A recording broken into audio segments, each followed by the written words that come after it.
When Kelly Slater Black and White came out, that was the video. That was the video that we watched over and over and over. You'd watch that video, we'd go out and we'd try to surf and try to do reverses, and that's what he wanted to do. He wanted to be on that TV. And that's where it all started.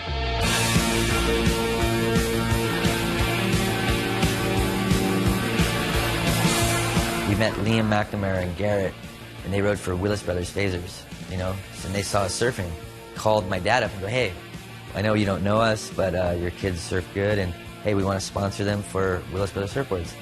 We'll fly them over to Oahu, we'll take them surfing, and my dad's just like, all right, they'll be on a flight.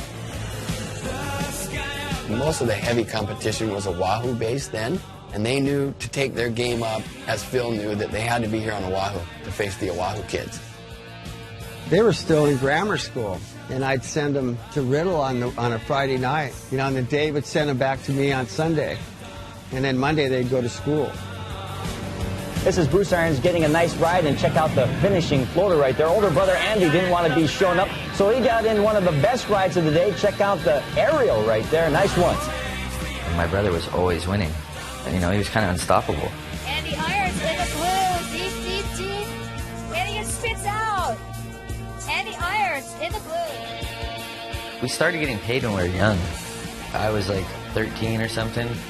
Vulcan gave me a contract for, you know, a good amount of money. And I think then Quicksilver started paying my brother also. Andy Irons up and riding. First pro event he won was the HIC Pipeline Pro. That was a big thing because, you know, the waves were 12 to 15 feet and onshore and out of control.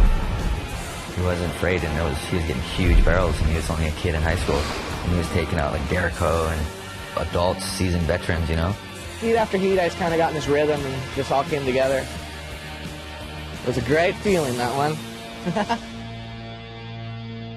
I knew that after that event, every single brand was going to be chasing Andy Irons, you know. How much were you guys paying him? Well, we were paying him $120,000 at 17 years old.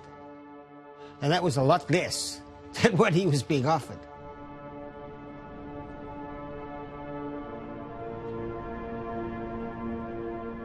As we got older, you know, coming from what we came from, and then all of a sudden you get all these sponsors and all this money, and it's new, it's not this little island, we're in the real world, going around the world, surfing all these spots, all these parties, all these attention, you know. For him, it was a lot more intense, the world on his shoulders. You know, for me it was, oh, I got my older brother, he's the man, he's the bullseye. And I'm just like protected by him. And, you know, I really like that, you know. Like I couldn't handle that pressure that he had.